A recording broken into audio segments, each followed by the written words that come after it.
अस्सलाम वालेकुम, कैसे हैं आप सब लोग।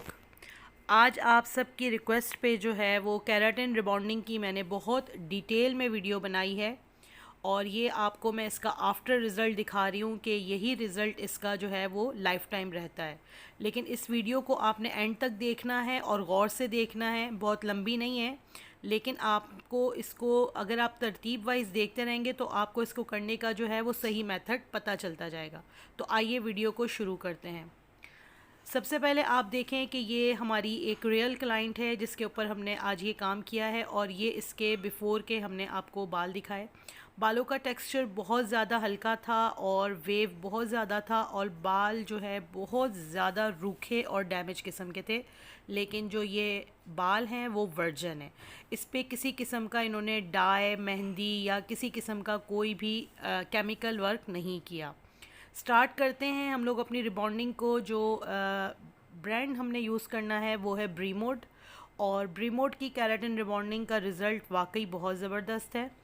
ये स्टेप 1 मैंने इसको बाउल में निकाला है। आप इसको थोड़ा थोड़ा करके निकालेंगे ताकि ये प्रोडक्ट जो है वो आपकी ज़्यादा वेस्ट ना हो। और इसके अंदर जो है मैं इसका सीरम ऐड कर रही हूँ ब्रीमोड का ग्रीन वाला, जो कि आपको इसलिए मैं इसमें ऐड कर रही हूँ, ये ऑप्शनल है क्योंकि इसके बाल बहुत ज़्यादा ड्राई हैं। तकरीबन 1 स्पून जितना मैंने इसके अंदर जो है वो सीरम को ऐड किया है और ब्रश की मदद से सीरम और प्रोडक्ट स्टेप नंबर 1 को हमने बहुत अच्छे तरीके से मिक्स करना है कि ये दोनों आपस में मिल जाएं। अब हमारे क्लाइंट के बालों की 4 सेक्शनिंग करके नैप एरिया से रूट से 0.5 सेंटीमीटर छोड़ के हम अपनी प्रोडक्ट्स को जो है वो लगाएंगे ताकि जो है प्रोडक्ट अच्छी तरह से बालों में लगे और जब्स हो। प्रोडक्ट को जो लगाना है वो आपने नैप एरिया से पीछे की तरफ से लगाना है और रूट्स को छोड़ के लगाना है। आपने रिबॉन्डिंग की प्रोडक्ट्स को रूट्स पर नहीं लगाना। अगर आपने रिबॉन्डिंग की प्रोडक्ट्स को जड़ों के अंदर या जड़ों के ऊपर लगा दिया तो आपकी जड़ें जो है वो कमज़ोर हो जाएंगी और आपके क्लाइंट का हेयर फॉल होना शुरू हो जाएगा। जब आप ये काम कर रहे हो तो अपने साथ 2 लड़कियों को रखें ताकि वो एक पतले पतले सेक्शन में आपको बाल निकाल के देती जाए और आप जो है वो प्रोडक्ट को अच्छे तरीके से बालों में अप्लाई करें। प्रोडक्ट लगाने के लिए आप हाथों में ग्लव्स लाजमी पहन लें क्योंकि ये प्रोडक्ट्स जितनी भी होती हैं इस पे एहतियात ज़्यादा ज़रूरी होती है। ये नहीं होता कि ये मुझे इससे कुछ नहीं होता, पेनिट्रेशन जब आप स्किन के थ्रू आपकी बॉडी में चली जाती है। अब आप देख लें कि प्रोडक्ट किस तरीके से लग रही है और 1-1 इंच का किस तरीके से सेक्शन लिया जा रहा है और इसमें प्रोडक्ट किस तरीके से अप्लाई हो रही है। आपने सेम इसी तरीके से पहले बैक के सारे बालों पे जो है वो प्रोडक्ट्स को अप्लाई करना है और इसको ब्रश से जब लगाना है ना तो फिर दोनों फिंगर्स के बीच में बालों को दबा के प्रोडक्ट्स को अच्छी तरीके से बालों के अंदर पेनिट्रेट करना है। यानी कि ऊपर से लेके नीचे तक बालों में अच्छी तरीके से प्रोडक्ट लगनी चाहिए। ये ना हो कि आप थोड़ा थोड़ा ब्रश में लेके लगा दें और आपका बाल सही तरीके से गीला भी ना हुआ हो। क्योंकि ये छोटे छोटे जो टिप्स होते हैं ना ये आपको बहुत एंड तक के रिज़ल्ट में मायने रखते हैं। बाज़ औक़ात हम कहते हैं कि हमने सारा काम ठीक किया, रिबॉन्डिंग भी बहुत अच्छे से की, ब्रांड भी बहुत अच्छा लिया, आयरन भी बहुत अच्छा किया, लेकिन बाद में हमारा रिज़ल्ट अच्छा नहीं आया। ये हमारी माइनर सी मिस्टेक होती है जो हमारे रिज़ल्ट पर इफ़ेक्ट करती है। बैक एरिया पे पूरा हमने प्रोडक्ट लगा दिया तो अब एयर टू एयर सेक्शनिंग में हमने इस तरीके से प्रोडक्ट को लगाना है। पीछे के बालों को तमाम को हमने लगा दिया और अब हम एक फ्रंट के जो है एयर सेक्शन पर पार्टिंग करके प्रोडक्ट्स को अप्लाई कर रहे हैं। सेम इसी तरीके से आपने जो है वो दूसरे साइड से भी अप्लाई करना है और अप्लाई करने के साथ साथ आपने इसको पेनिट्रेट भी करना है। अब आप देख सकते हैं कि प्रोडक्ट जब लगती है बालों पे तो बालों का टेक्सचर उसी वक्त थोड़ा सा आपको जो है वो स्ट्रेट लगना शुरू हो जाता है। और प्रोडक्ट्स लगाते वक्त आपने अपने बालों की जो पोजीशन है उसको भी स्ट्रेट रखना है क्योंकि इसके बाल देखने में तो बहुत थिन थे। जब इसकी रिबॉन्डिंग कंप्लीट हुई तो इसके बालों का टोटल लुक जो है वो पूरा चेंज हो गया और ऐसा लगा कि हमने बहुत ज़्यादा हैवी बालों में काम किया है और बालों के अंदर एक नई जान सी आ गई थी। क्योंकि ये बच्ची माशाल्लाह से यूनी गोइंग है तो इसके बालों का मसला इसके साथ था कि इसके बालों का इशू ये था कि बाल किसी सूरत भी सेट नहीं होते थे और अजीब डैमेज होते थे। तो इसने कहा कि मेरी लुक थोड़ी सी चेंज हो जाए। अब आपकी प्रोडक्ट्स जब अप्लाई हो जाए तो आपने क्या करना है कि 5 to 10 मिनट्स के बाद जिस तरह सेक्शनिंग में आपने इसको प्रोडक्ट को लगाया था ना, उसी तरह आपने 1 by 1 सेक्शनिंग लेनी है और उसमें आपने कॉम करना है। और कॉम करते हुए भी हमने अपने बालों को बिल्कुल स्ट्रेट रखना है। अब आप इस वीडियो में गौर से देखें कि किस तरीके से टेलकॉम की बैक साइड से वो जो है बालों को अलग किया जा रहा है, और उसके बाद पहले एक सेक्शन को कॉम किया जाता है, फिर दूसरे सेक्शन को, और फिर तीसरे सेक्शन को। हर सेक्शन को 1 by 1 हम नीचे वाले सेक्शन के साथ मर्ज करते हैं और साथ कॉमिंग करते हैं। इस तरीके से आपकी रिबॉन्डिंग जो होती है, इसके रिज़ल्ट्स बहुत ऑसम होते हैं और 100% होते हैं। क्योंकि ये बाज़ औक़ात कुछ पार्लर्स में इस तरह होता है कि प्रोडक्ट लगा के बिल्कुल छोड़ दिया जाता है कि बस अब हम आधे घंटे के लिए फ़्री हैं, लेकिन कलर का और केमिकल का जो भी काम हो उसको आप किसी भी क्लाइंट पर इस तरीके से छोड़ नहीं सकते। वजह यह है कि हर क्लाइंट पे अलग तरीके का रिज़ल्ट आता है। अच्छा, इसको हम मुसलसल 15 मिनट तक कॉम करेंगे और बालों के स्ट्रक्चर को देखेंगे कि ये कर्ल से स्ट्रेट की तरफ कितना गया है। बालों की इलास्टिसिटी को चेक करेंगे और बालों के अकॉर्डिंग टाइम चेक करेंगे।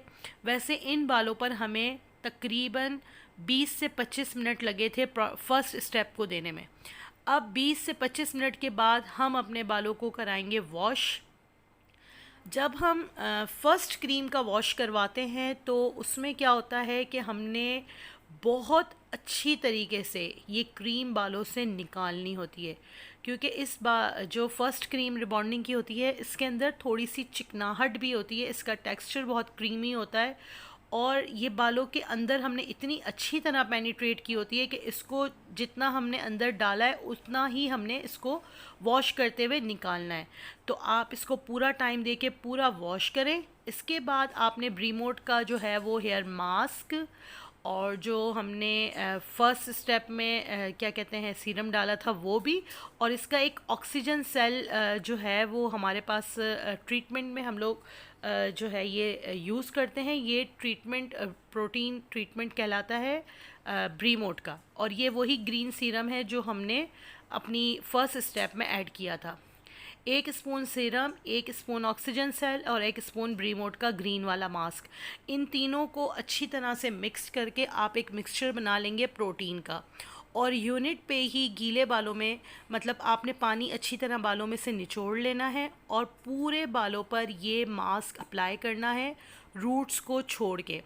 और इसका आपने जो फर्स्ट स्टेप वॉश करवाया है उसके बाद ये मास्क यूनिट पे ही लगा के 10 to 15 मिनट्स का प्रोटीन का आपने पूरा मसाज अपने बालों में देना है। एक एक स्ट्रैंड को खोलना है, स्ट्रेट रखना है बालों को, और साथ साथ अपने हाथों के ज़रिए आप इसको स्ट्रेट करते जाएंगे और एक एक सेक्शन में अपना ये जो आपने प्रोटीन मास्क बनाया है इसको अच्छी तरीके से पूरे बालों में अप्लाई करते जाएंगे। इससे क्या होगा कि जितनी भी ड्राइनेस और जितनी भी बालों में रफनेस है वो सारे बाल आपके एक तो साथ साथ स्ट्रेट भी होंगे और साथ साथ वो स्मूथ टेक्सचर में भी आ जाएंगे और आपके बालों में एक बिल्कुल न्यू हेयर शाइन जो होगी वो आपके बालों में आ जाएगी। इसका मसाज करना है 10 to 15 मिनट्स। और अगर आपके क्लाइंट के बाल ट्रीटेड हैं या बहुत ज़्यादा डैमेज हैं या किसी किस्म के मतलब ज़्यादा मसाइल हैं तो आप इसको आधा घंटा भी छोड़ सकते हैं। ये एक प्रोटीन का ही काम करेगा। इसको आधा घंटा भी छोड़ेंगे तो इसमें कोई इतना बड़ा मसला नहीं है कि इस प्रोडक्ट को हमने आधा घंटा क्यों छोड़ा। अब साथ साथ आपने इसको फिंगर की मदद से स्ट्रेट करते जाना है और मास्क को अपने हेयर्स के अंदर पेनिट्रेट करना है। ये मास्क आपके अंदर बालों के अंदर एक बिल्कुल न्यू शाइन और न्यू ग्रोथ जो होती है ना, बालों की चमक, उसको लेकर आएगा। मास्क को 15 मिनट का टाइम देने के बाद उसको भी हम कर लेंगे अच्छी तरीके से वॉश। कोई भी क्रीम, कोई भी प्रोडक्ट जो बालों में लगती है उसको आपने रिंस बहुत अच्छी तरीके से करना है। वॉश के वक्त आपके बालों में मास्क या फर्स्ट स्टेप की कोई भी क्रीम नहीं होनी चाहिए। आपको ये बिल्कुल मेक श्योर होना चाहिए कि जो प्रोडक्ट्स आपने बालों में लगाई है उसको आपने अच्छी तरीके से वॉश कर लिया है। केराटिन रिबॉन्डिंग के जो रिज़ल्ट्स हैं वो हमारे पास लाइफ टाइम होते हैं, और जो इसकी ग्रोथ होती है ना वही आपका बाल वेवी आता है। लेकिन इसकी जो आफ्टर केयर है वो आपको लाजमी अपने क्लाइंट को रिकमेंड करनी है कि केराटिन रिबॉन्डिंग के बाद का शैम्पू और जो अभी हमने आपको ग्रीन कलर का मास्क दिखाया था वो इसके आफ्टर केयर में होती है। और ऑक्सीजन सेल और सीरम ये भी हम अपने क्लाइंट्स को लाजमी रिकमेंड करते हैं कि ये 4 चीज़ें जो है वो अपनी होम केयर में लाजमी यूज़ करें। अच्छा, अब हमारे जो है वो वॉश होने के बाद ना आप ये देखें, अभी इस बालों में ना ड्राई किया है ना आयरन किया है, बालों का टेक्सचर बिल्कुल स्ट्रेट है और बालों में एक शाइन सी आ गई है कि बाल वाकई एक चमकदार हो गए। बाकी शाइन तो अभी हमने आयरन से भी इससे करनी है। अब हम इसको जो हमने वॉश किया है इसको अब हम करेंगे ड्राई। अब यहाँ जो हम ड्राई यूज़ करेंगे वो यूज़ करेंगे ठंडा ड्राई। रिबॉन्डिंग की प्रोडक्ट को यूज़ करने के बाद बालों में आपने गरम ड्रायर नहीं लगाना, क्योंकि पीएच लेवल 12 तक रिबॉन्डिंग में जाता है और उसके ऊपर अगर हम पहले गरम ड्रायर फिर गरम आयरन सब कुछ हीट और फिर पूरा प्रोसीजर हमने इतना हैवी केमिकल का किया है तो हमारे बालों की जो रूट्स हैं वो बहुत ज़्यादा कमज़ोर हो जाती हैं और हेयर फॉल बहुत ज़्यादा होता है। और वैसे भी रिबॉन्डिंग या रिलैक्सिंग या एक्सटेंसो के बाद हेयर फॉल काफ़ी क्लाइंट्स को होता है, तो 1 महीने के बाद उनको अपने बालों का ट्रीटमेंट लाजमी लेना चाहिए और अपने बालों की केयर के लिए ऑयलिंग वगैरह लाजमी करनी चाहिए। रिबॉन्डिंग के 3 डेज़ तक यानी 72 आवर्स तक आपने अपने क्लाइंट को ये रिकमेंड करना है कि वो बाल नहीं बांध सकता, कानों के पीछे नहीं कर सकता, इसमें स्वेटिंग नहीं होनी चाहिए और उसको हर लिहाज से अपने बाल स्ट्रेट पोजीशन में ही रखने हैं।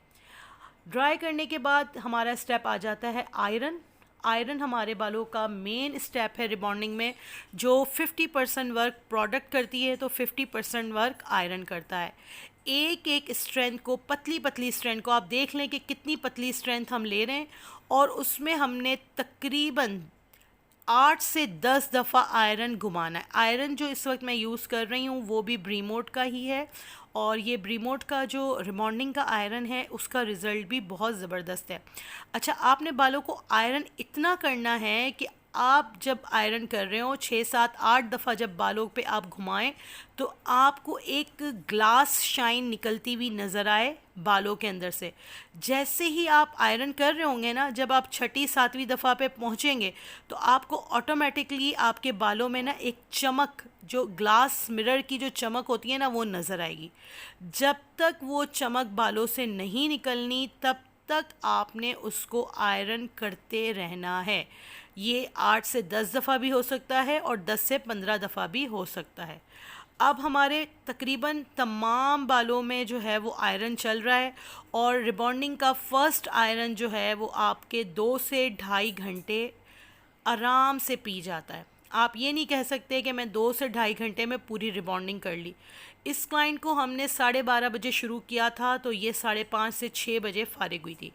अब ये हमारा जो है फ़र्स्ट आयरन के बाद की लुक मैं आपको दिखा रही हूँ कि ये इस तरह की बालों की लुक आई है। अभी ये हमारी रिबॉन्डिंग का प्रोसीजर कंप्लीट नहीं हुआ, ये जस्ट फ़र्स्ट आयरन हुआ है। अब हमने क्या करना है कि इस फ़र्स्ट आयरन के बाद आपको ये लुक इसलिए दिखा रहे हैं कि ये देखें, ये रिज़ल्ट है और इसको हमने लॉक करना है। और इसको लॉक करने के लिए जो है वो हमें सेकंड स्टेप यूज़ करना है और वो है न्यूट्रलाइज़र। वो रिबॉन्डिंग की किट में आपको 2 स्टेप मिलते हैं और थर्ड स्टेप हमारा मास्क होता है, लेकिन मास्क जो है वो अभी हम इसके जब वॉश कराते हैं तब हम यूज़ कर रहे होते हैं। अब सेकंड स्टेप को भी हम बाउल में निकालेंगे और सेम प्रोसीजर जो हमने फ़र्स्ट क्रीम का किया था, छोटे छोटे सेक्शनिंग लेने हैं, नैप एरिया से शुरू करना है और रूट्स पर नहीं लगाना, 0.5 सेंटीमीटर से छोड़ के उसी तरीके से जिस तरीके से हमने अपना पहला प्रोडक्ट लगाया था सेम उसी तरीके से हमने अपना जो है नंबर 2 का प्रोडक्ट अपने पूरे बालों पर लगाना है। अच्छा, न्यूट्रलाइज़र का टाइम हमें कितना देना होता है वो इस तरह डिपेंड करता है। अगर आपकी फ़र्स्ट क्रीम को 30 मिनट्स लग गए हैं तो समझ लें कि आपके न्यूट्रलाइज़र को 15 मिनट्स लगेंगे। अगर आपकी फ़र्स्ट क्रीम को 20 मिनट्स लगे हैं तो आपके न्यूट्रलाइज़र को 10 मिनट्स लगेंगे। हमेशा हाफ़ टाइम जो है वो हमें न्यूट्रलाइज़र को देना होता है फ़र्स्ट स्टेप के अकॉर्डिंग।